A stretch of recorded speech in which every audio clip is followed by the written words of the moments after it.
ಬೆಂಗಳೂರಿನ ಜನರ ಜೀವನ ಬದಲಾಗ್ತಾ ಇದೆ, ಜೀವನ ಶೈಲಿ ಬದಲಾಗ್ತಾ ಇದೆ.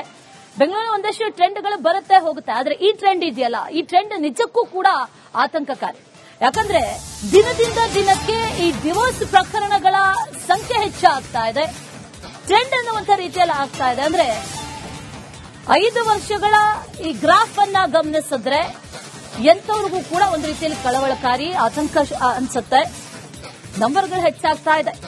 ರಾಜಧಾನಿಯಲ್ಲಿ ವಿಚ್ಛೇದನ ಪ್ರಕರಣಗಳು ವಿಪರೀತವಾಗಿ ಏರಿಕೆಯಾಗಿದೆ. ಕೇವಲ 15 ದಿನದ ಅವಧಿಯಲ್ಲಿ ದಾಖಲಾಗಿರುವಂತಹ ನಂಬರ್ಸ್ ನೋಡಿ. 8,000 ವಿಚ್ಛೇದನ ಪ್ರಕರಣ 15 ದಿನದಲ್ಲಿ. ಕಳೆದ 4 ವರ್ಷ ನಗರದಲ್ಲಿ 1,95,000 ಕೇಸ್, ಆದರೆ ಸರಿಸುಮಾರು 2 ಲಕ್ಷದವರೆಗೂ ಕೇಸ್ ದಾಖಲಾಗಿದೆ. ಯಾಕೆ ಈ ರೀತಿ ಆಗ್ತಾ ಇದೆ? ವಿಚ್ಛೇದನ ಕೇಸ್ಗಳು ಜಾಸ್ತಿ ಆಗ್ತಾ ಇರೋದಕ್ಕೆ ಕಾರಣಗಳೇನು ಅನ್ನುವಂತ ಒಂದಷ್ಟು ಪ್ರಶ್ನೆಗಳು. ಇದು ಜೀವನ ಶೈಲಿನ ಅಥವಾ ಯಾವುದಕ್ಕೂ ಒಗ್ಗಿಕೊಳ್ಳದಂತಹ ಮನಸ್ಥಿತಿನ ಏನು ಅನ್ನುವಂತ ನಿಟ್ಟಿನಲ್ಲಿ ಮಾತಾಡಿದ್ದಾರೆ ನೋಡಿ ಮನೋವೈದ್ಯರು. ಈ ವಿಚ್ಛೇದನಗಳ ಕಾರಣ ಬಹಳ ತರ ಕಾರಣಗಳಿದಾವೆ. ಇದರಲ್ಲಿ ಮೊದಲದಾಗಿ ನಾವು ನೋಡ್ತಾ ಇದೀವಿ, ಮದುವೆ ಆಗಿದ್ದ ಮುಂಚೆ ಆದ್ಯತೆ ಏನ್ ಕೊಡ್ತೀವಿ, ಪ್ರಯಾರಿಟೀಸ್ ಬೇರೆ ಇರುತ್ತೆ, ಆದ್ಮೇಲೆ ಚೇಂಜ್ ಆಗ್ತಾ ಇದೆ. ಆಮೇಲೆ ನಿರೀಕ್ಷೆಗಳು, ಅವರ ಒಂದು ಎಕ್ಸ್ಪೆಕ್ಟೇಷನ್ಸ್ ಮುಂಚೆ ಮದುವೆ ಆಗಿಂತ ಮುಂಚೆ ಒಂದು ಎಕ್ಸ್ಪೆಕ್ಟೇಷನ್ಸ್ ಇರ್ತದೆ, ಅದಾದ್ಮೇಲೆ ಒಂದ್ ಸ್ವಲ್ಪ ಚೇಂಜ್ ಆಗ್ತಿರೋದು ನೋಡ್ತಾ ಇರ್ತೀನಿ. ನಾವ್ ಅನ್ಕೊಂಡಿದ್ದ ಈ ರೀತಿ ಮದುವೆ ಆಗ್ಬೇಕು ಅನ್ಕೊಂಡು, ಆಯ್ತು ಮದುವೆ ಏನೋ ಆಯ್ತು, ನೆಕ್ಸ್ಟ್ ನೀವ್ ಆಮೇಲೆ ಚೇಂಜ್ ಆಗ್ತೀರಾ ಅಂತ ಅನ್ಕೊಂಡೆ, ಆಮೇಲೆ ಚೇಂಜ್ ಆಗಿಲ್ಲ ನೀವು. ಆಮೇಲೆ ಅವ್ರ ಎಕ್ಸ್ಪೆಕ್ಟೇಷನ್ಸ್ ನಾನು ಈ ರೀತಿ ಅನ್ಕೊಂಡಿದ್ದೆ. ಆ ಒಂದು ಈ ಮದುವೆ ಹಾಕಿಂತ ಮುಂಚೆನೆ ಅವ್ರ ಜೀವನ ಹೇಗಿರ್ಬೇಕು ಅನ್ನೋ ಒಂದು ವಿಚಾರದಲ್ಲಿ ಸ್ವಲ್ಪ ಅವರಿಗೆ ಈ ಒಂದು ಬದಲಾವಣೆಗಳು ಕಂಡಾಗ ವಿಚ್ಛೇದನಗಳ ಕಾರಣ ಒಂದು ಅಡಿಕ್ಷನ್, ವ್ಯಸನ. ಈ ಇಬ್ರಲ್ಲಿ ಒಬ್ರಿಗಾರು ಒಂದು ವ್ಯಸನ ಯಾವ್ದಾರು ಇದ್ರೆ, ಒಂದು ಸ್ವಲ್ಪ ತೊಂದರೆಯಲ್ಲಿದ್ದಾಗ ಅವಾಗ majorly we see divorces, because addiction is one of the major concern in interpersonal relationship issues.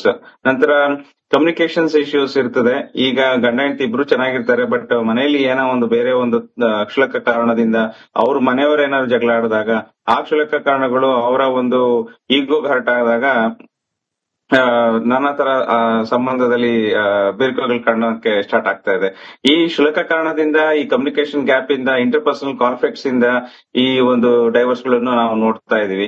ಇದಲ್ದಲೆ intimacy issues ಅಂತಂದ್ರೆ ಅವರ ಒಂದು ಪರ್ಸನಲ್ ಸೆಕ್ಷುವಲ್ ಲೈಫ್ ಕೂಡ ಸರಿ ಇಲ್ಲದೆ ಇದ್ದಾಗ ಅದು ಒಂದು ಕಾರಣಗಳು ನಾವು ನೋಡ್ತಾ ಇದೀವಿ. ಇನ್ನ ಉಳಿದಿದ್ದು ನೋಡ್ಬೇಕಂತಂದ್ರೆ ಓವರ್ ಪೊಸೆಸಿವ್ನೆಸ್ ಇರ್ತದೆ. ಒಬ್ಬೊಬ್ಬರಿಗೆ ಅತಿಯಾದ ಒಂದು ಸ್ವಾಮ್ಯ ಪ್ರವೃತ್ತಿ, ತುಂಬಾ ಓವರ್ ಪೊಸೆಸಿವ್ನೆಸ್ ಇರುತ್ತೆ ಅವರಿಗೆ. ಆ ರಿಲೇಶನ್ಶಿಪ್ ಅಲ್ಲಿ ಅದೇನೋ ಒಂಥರ ಉಸಿರುಕಟ್ಟಂಗ ಆಗ್ತಾ ಇರುತ್ತೆ. ಇದು ನನಗೆ ಬೇಡ, ನನಗೆ ಈ ರೀತಿಯಾಗಿ ನಂಗೆ ಜೀವನ ಮಾಡಕ್ ಆಗೋದಿಲ್ಲ ಅನ್ನೋ ಒಂದು ಡೈವರ್ಸ್ ಗಳು ತಗೋತಾರೆ. ನಂತರ ಅಕ್ರಮ ಸಂಬಂಧಗಳು ಇತ್ತೀಚಿನ ದಿನಗಳಲ್ಲಿ ನೀವು ಕೂಡ ರಿಪೋರ್ಟ್ಸ್ ಗಳು ಕೂಡ ನೋಡಿರಬಹುದು, ಅದು ಕೂಡ ಒಂದು ಕಾರಣ ಇರ್ತದೆ. ಬೆಂಗಳೂರಿನ ಜನರ ಜೀವನ ಬದಲಾಗ್ತಾ ಇದೆ, ಜೀವನ ಶೈಲಿ ಬದಲಾಗ್ತಾ ಇದೆ. ಬೆಂಗಳೂರಿನ ಒಂದಷ್ಟು ಟ್ರೆಂಡ್ಗಳು ಬರುತ್ತೆ ಹೋಗುತ್ತೆ. ಆದ್ರೆ ಈ ಟ್ರೆಂಡ್ ಇದೆಯಲ್ಲ, ಈ ಟ್ರೆಂಡ್ ನಿಜಕ್ಕೂ ಕೂಡ ಆತಂಕಕಾರಿ. ಯಾಕಂದ್ರೆ ದಿನದಿಂದ ದಿನಕ್ಕೆ ಈ ಡಿವೋರ್ಸ್ ಪ್ರಕರಣಗಳ ಸಂಖ್ಯೆ ಹೆಚ್ಚಾಗ್ತಾ ಇದೆ. ಟ್ರೆಂಡ್ ಅನ್ನುವಂತ ರೀತಿಯಲ್ಲಿ ಆಗ್ತಾ ಇದೆ. ಅಂದ್ರೆ 5 ವರ್ಷಗಳ ಈ ಗ್ರಾಫ್ ಅನ್ನ ಗಮನಿಸಿದ್ರೆ ಎಂತವ್ರಿಗೂ ಕೂಡ ಒಂದು ರೀತಿಯಲ್ಲಿ ಕಳವಳಕಾರಿ, ಆತಂಕ ಅನ್ಸುತ್ತೆ. ನಂಬರ್ಗಳು ಹೆಚ್ಚಾಗ್ತಾ ಇದೆ. ರಾಜಧಾನಿಯಲ್ಲಿ ವಿಚ್ಛೇದನ ಪ್ರಕರಣಗಳು ವಿಪರೀತವಾಗಿ ಏರಿಕೆಯಾಗಿದೆ. ಕೇವಲ 15 ದಿನದ ಅವಧಿಯಲ್ಲಿ ದಾಖಲಾಗಿರುವಂತಹ ನಂಬರ್ಸ್ ನೋಡಿ. 8,000 ವಿಚ್ಛೇದನ ಪ್ರಕರಣ 15 ದಿನದಲ್ಲಿ. ಕಳೆದ 4 ವರ್ಷ ನಗರದಲ್ಲಿ 1,95,000 ಕೇಸ್, ಆದರೆ ಸರಿಸುಮಾರು 2 ಲಕ್ಷದವರೆಗೂ ಕೇಸ್ ದಾಖಲಾಗಿದೆ. ಯಾಕೆ ಈ ರೀತಿ ಆಗ್ತಾ ಇದೆ? ವಿಚ್ಛೇದನ ಕೇಸ್ಗಳು ಜಾಸ್ತಿ ಆಗ್ತಾ ಇರೋದಕ್ಕೆ ಕಾರಣಗಳೇನು ಅನ್ನುವಂತ ಒಂದಷ್ಟು ಪ್ರಶ್ನೆಗಳು. ಇದು ಜೀವನ ಶೈಲಿನ ಅಥವಾ ಯಾವುದಕ್ಕೂ ಒಗ್ಗಿಕೊಳ್ಳದಂತಹ ಮನಸ್ಥಿತಿನ ಏನು ಅನ್ನುವಂತ ನಿಟ್ಟಿನಲ್ಲಿ ಮಾತಾಡಿದ್ದಾರೆ ನೋಡಿ ಮನೋವೈದ್ಯರು. ಈ ವಿಚ್ಛೇದನಗಳ ಕಾರಣ ಬಹಳ ತರ ಕಾರಣಗಳಿದಾವೆ. ಇದರಲ್ಲಿ ಮೊದಲದಾಗಿ ನಾವು ನೋಡ್ತಾ ಇದೀವಿ, ಮದುವೆ ಆಗಿದ್ದ ಮುಂಚೆ ಆದ್ಯತೆ ಏನ್ ಕೊಡ್ತೀವಿ, ಪ್ರಯಾರಿಟೀಸ್ ಬೇರೆ ಇರುತ್ತೆ, ಆದ್ಮೇಲೆ ಚೇಂಜ್ ಆಗ್ತಾ ಇದೆ. ಆಮೇಲೆ ನಿರೀಕ್ಷೆಗಳು, ಅವರ ಒಂದು ಎಕ್ಸ್ಪೆಕ್ಟೇಷನ್ಸ್ ಮುಂಚೆ ಮದುವೆಗಿಂತ ಮುಂಚೆ ಒಂದು ಎಕ್ಸ್ಪೆಕ್ಟೇಷನ್ಸ್ ಇರ್ತದೆ, ಅದಾದ್ಮೇಲೆ ಒಂದ್ ಸ್ವಲ್ಪ ಚೇಂಜ್ ಆಗ್ತಿರೋದು ನೋಡ್ತಾ ಇರ್ತೀನಿ.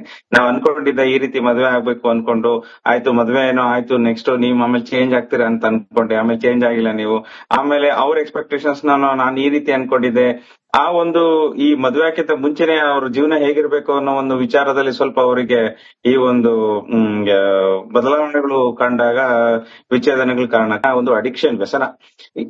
ಈ ಇಬ್ರಲ್ಲಿ ಒಬ್ರಿಗಾರು ಒಂದು ವ್ಯಸನ ಯಾವ್ದಾರು ಇದ್ರೆ, ಒಂದು ಸ್ವಲ್ಪ ತೊಂದರೆಯಲ್ಲಿದ್ದಾಗ ಅವಾಗ majorly we see divorces, because addiction is one of the major concern in interpersonal relationship issues. ನಂತರ ಕಮ್ಯುನಿಕೇಶನ್ಸ್ ಇಶ್ಯೂಸ್ ಇರ್ತದೆ. ಈಗ ಗಂಡ ಹೆಂಡತಿ ಇಬ್ರು ಚೆನ್ನಾಗಿರ್ತಾರೆ, ಬಟ್ ಮನೆಯಲ್ಲಿ ಏನೋ ಒಂದು ಬೇರೆ ಒಂದು ಕ್ಷುಲ್ಲಕ ಕಾರಣದಿಂದ ಅವ್ರ ಮನೆಯವರು ಏನಾದ್ರು ಜಗಳ ಆಡಿದಾಗ, ಆ ಕ್ಷುಲ್ಲಕ ಕಾರಣಗಳು ಅವರ ಒಂದು ಈಗೋ ಹರ್ಟ್ ಆದಾಗ ನಾನಾ ತರ ಸಂಬಂಧದಲ್ಲಿ ಬಿರುಕುಗಳು ಕಾಣೋಕೆ ಸ್ಟಾರ್ಟ್ ಆಗ್ತಾ ಇದೆ. ಈ ಕ್ಷುಲ್ಲಕ ಕಾರಣದಿಂದ, ಈ ಕಮ್ಯುನಿಕೇಶನ್ ಗ್ಯಾಪ್ ಇಂದ, ಇಂಟರ್ಪರ್ಸನಲ್ ಕಾನ್ಫ್ಲಿಕ್ಟ್ಸ್ ಇಂದ ಈ ಒಂದು ಡೈವರ್ಸ್ ಗಳನ್ನು ನಾವು ನೋಡ್ತಾ ಇದೀವಿ. ಇದಲ್ದಲೆ ಇಂಟಿಮೆಸಿ ಇಶ್ಯೂಸ್ ಅಂತಂದ್ರೆ ಅವರ ಒಂದು ಪರ್ಸನಲ್ ಸೆಕ್ಷುವಲ್ ಲೈಫ್ ಕೂಡ ಸರಿ ಇಲ್ಲದೆ ಇದ್ದಾಗ ಅದು ಒಂದು ಕಾರಣಗಳು ನಾವು ನೋಡ್ತಾ ಇದೀವಿ. ಇನ್ನ ಉಳಿದಿದ್ದು ನೋಡ್ಬೇಕಂತಂದ್ರೆ ಓವರ್ ಪೊಸೆಸಿವ್ನೆಸ್ ಇರ್ತದೆ. ಒಬ್ಬೊಬ್ಬರಿಗೆ ಅತಿಯಾದ ಒಂದು ಸ್ವಾಮ್ಯ ಪ್ರವೃತ್ತಿ, ತುಂಬಾ ಓವರ್ ಪೊಸೆಸಿವ್ನೆಸ್ ಇರುತ್ತೆ ಅವರಿಗೆ. ಅವ್ರ ರಿಲೇಶನ್ಶಿಪ್ ಅಲ್ಲಿ ಅದೇನೋ ಒಂಥರ ಉಸಿರು ಕಟ್ಟಂಗ್ ಆಗ್ತಾ ಇರುತ್ತೆ. ಇದು ನನಗೆ ಬೇಡ, ನನಗೆ ಈ ರೀತಿಯಾಗಿ ನಂಗೆ ಜೀವನ ಮಾಡಕ್ ಆಗೋದಿಲ್ಲ ಅನ್ನೋ ಒಂದು ಡೈವರ್ಸ್ ಗಳು ತಗೋತಾರೆ. ನಂತರ ಅಕ್ರಮ ಸಂಬಂಧಗಳು ಇತ್ತೀಚಿನ ದಿನಗಳಲ್ಲಿ ನೀವು ಕೂಡ ರಿಪೋರ್ಟ್ಸ್ ಗಳು ಕೂಡ ನೋಡಿರ್ಬೋದು, ಅದು ಕೂಡ ಒಂದು ಕಾರಣ ಇರ್ತದೆ. ಈ ವಿಚಾರ ಬೆಂಗಳೂರಿನ ಜನರ ಜೀವನ ಬದಲಾಗ್ತಾ ಇದೆ, ಜೀವನ ಶೈಲಿ ಬದಲಾಗ್ತಾ ಇದೆ. ಬೆಂಗಳೂರಿನ ಒಂದಷ್ಟು ಟ್ರೆಂಡ್ಗಳು ಬರುತ್ತೆ ಹೋಗುತ್ತೆ, ಆದ್ರೆ ಈ ಟ್ರೆಂಡ್ ಇದೆಯಲ್ಲ, ಈ ಟ್ರೆಂಡ್ ನಿಜಕ್ಕೂ ಕೂಡ ಆತಂಕಕಾರಿ. ಯಾಕಂದ್ರೆ ದಿನದಿಂದ ದಿನಕ್ಕೆ ಈ ಡಿವೋರ್ಸ್ ಪ್ರಕರಣಗಳ ಸಂಖ್ಯೆ ಹೆಚ್ಚಾಗ್ತಾ ಇದೆ. ಟ್ರೆಂಡ್ ಅನ್ನುವಂಥ ರೀತಿಯಲ್ಲಿ ಆಗ್ತಾ ಇದೆ. ಅಂದ್ರೆ 5 ವರ್ಷಗಳ ಈ ಗ್ರಾಫ್ ಅನ್ನ ಗಮನಿಸಿದ್ರೆ ಎಂತವ್ರಿಗೂ ಕೂಡ ಒಂದು ರೀತಿಯಲ್ಲಿ ಕಳವಳಕಾರಿ, ಆತಂಕ ಅನ್ಸುತ್ತೆ. ನಂಬರ್ಗಳು ಹೆಚ್ಚಾಗ್ತಾ ಇದೆ. ರಾಜಧಾನಿಯಲ್ಲಿ ವಿಚ್ಛೇದನ ಪ್ರಕರಣಗಳು ವಿಪರೀತವಾಗಿ ಏರಿಕೆಯಾಗಿದೆ. ಕೇವಲ 15 ದಿನದ ಅವಧಿಯಲ್ಲಿ ದಾಖಲಾಗಿರುವಂತಹ ನಂಬರ್ಸ್ ನೋಡಿ, 8,000 ವಿಚ್ಛೇದನ ಪ್ರಕರಣ 15 ದಿನದಲ್ಲಿ. ಕಳೆದ 4 ವರ್ಷ ನಗರದಲ್ಲಿ 1,95,000 ಕೇಸ್, ಆದರೆ ಸರಿಸುಮಾರು 2 ಲಕ್ಷದವರೆಗೂ ಕೇಸ್ ದಾಖಲಾಗಿದೆ. ಯಾಕೆ ಈ ರೀತಿ ಆಗ್ತಾ ಇದೆ? ವಿಚ್ಛೇದನ ಕೇಸ್ಗಳು ಜಾಸ್ತಿ ಆಗ್ತಾ ಇರೋದಕ್ಕೆ ಕಾರಣಗಳೇನು ಅನ್ನುವಂತ ಒಂದಷ್ಟು ಪ್ರಶ್ನೆಗಳು. ಇದು ಜೀವನ ಶೈಲಿನ ಅಥವಾ ಯಾವುದಕ್ಕೂ ಒಗ್ಗಿಕೊಳ್ಳದಂತಹ ಮನಸ್ಥಿತಿನ ಏನು ಅನ್ನುವಂತ ನಿಟ್ಟಿನಲ್ಲಿ ಮಾತಾಡಿದ್ದಾರೆ ನೋಡಿ ಮನೋವೈದ್ಯರು. ಈ ವಿಚ್ಛೇದನಗಳ ಕಾರಣ ಬಹಳ ತರ ಕಾರಣಗಳಿದಾವೆ. ಇದರಲ್ಲಿ ಮೊದಲದಾಗಿ ನಾವು ನೋಡ್ತಾ ಇದೀವಿ, ಮದುವೆ ಆಗಿಂತ ಮುಂಚೆ ಆದ್ಯತೆ ಏನ್ ಕೊಡ್ತೀವಿ, ಪ್ರಯಾರಿಟೀಸ್ ಬೇರೆ ಇರುತ್ತೆ, ಆದ್ಮೇಲೆ ಚೇಂಜ್ ಆಗ್ತಾ ಇದೆ. ಆಮೇಲೆ ನಿರೀಕ್ಷೆಗಳು, ಅವರ ಒಂದು ಎಕ್ಸ್ಪೆಕ್ಟೇಷನ್ಸ್ ಮುಂಚೆ ಮದುವೆಗಿಂತ ಮುಂಚೆ ಒಂದು ಎಕ್ಸ್ಪೆಕ್ಟೇಷನ್ಸ್ ಇರ್ತದೆ, ಅದಾದ್ಮೇಲೆ ಒಂದ್ ಸ್ವಲ್ಪ ಚೇಂಜ್ ಆಗ್ತಿರೋದು ನೋಡ್ತಾ ಇರ್ತೀನಿ. ನಾವ್ ಅನ್ಕೊಂಡಿದ್ದ ಈ ರೀತಿ ಮದುವೆ ಆಗ್ಬೇಕು ಅನ್ಕೊಂಡು, ಆಯ್ತು ಮದುವೆ ಏನೋ ಆಯ್ತು, ನೆಕ್ಸ್ಟ್ ನೀವ್ ಆಮೇಲೆ ಚೇಂಜ್ ಆಗ್ತೀರಾ ಅಂತ ಅನ್ಕೊಂಡೆ, ಆಮೇಲೆ ಚೇಂಜ್ ಆಗಿಲ್ಲ ನೀವು. ಆಮೇಲೆ ಅವ್ರ ಎಕ್ಸ್ಪೆಕ್ಟೇಷನ್ಸ್ ನಾನು ಈ ರೀತಿ ಅನ್ಕೊಂಡಿದ್ದೆ.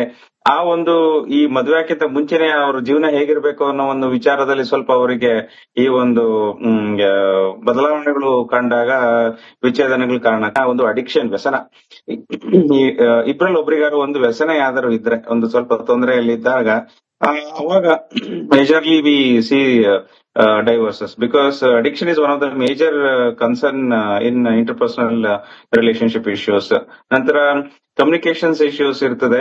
ಈಗ ಗಂಡ ಹೆಂಡತಿ ಇಬ್ರು ಚೆನ್ನಾಗಿರ್ತಾರೆ, ಬಟ್ ಮನೆಯಲ್ಲಿ ಏನೋ ಒಂದು ಬೇರೆ ಒಂದು ಕ್ಷುಲ್ಲಕ ಕಾರಣದಿಂದ ಅವ್ರ ಮನೆಯವರು ಏನಾದ್ರು ಜಗಳ ಆಡಿದಾಗ, ಆ ಕ್ಷುಲ್ಲಕ ಕಾರಣಗಳು ಅವರ ಒಂದು ಈಗೋ ಹರ್ಟ್ ಆದಾಗ ನಾನಾ ತರ ಸಂಬಂಧದಲ್ಲಿ ಬಿರುಕುಗಳು ಕಾಣೋಕೆ ಸ್ಟಾರ್ಟ್ ಆಗ್ತಾ ಇದೆ.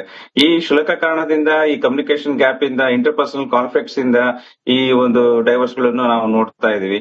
ಇದಲ್ದಲೆ ಇಂಟಿಮೆಸಿ ಇಶ್ಯೂಸ್ ಅಂತಂದ್ರೆ ಅವರ ಒಂದು ಪರ್ಸನಲ್ ಸೆಕ್ಷುವಲ್ ಲೈಫ್ ಕೂಡ ಸರಿ ಇಲ್ಲದೆ ಇದ್ದಾಗ ಅದು ಒಂದು ಕಾರಣಗಳು ನಾವು ನೋಡ್ತಾ ಇದೀವಿ. ಇನ್ನ ಉಳಿದಿದ್ದು ನೋಡ್ಬೇಕಂತಂದ್ರೆ ಓವರ್ ಪೊಸೆಸಿವ್ನೆಸ್ ಇರ್ತದೆ. ಒಬ್ಬೊಬ್ಬರಿಗೆ ಅತಿಯಾದ ಒಂದು ಸ್ವಾಮ್ಯ ಅನುಕರಣೀಯ ಪ್ರವೃತ್ತಿ.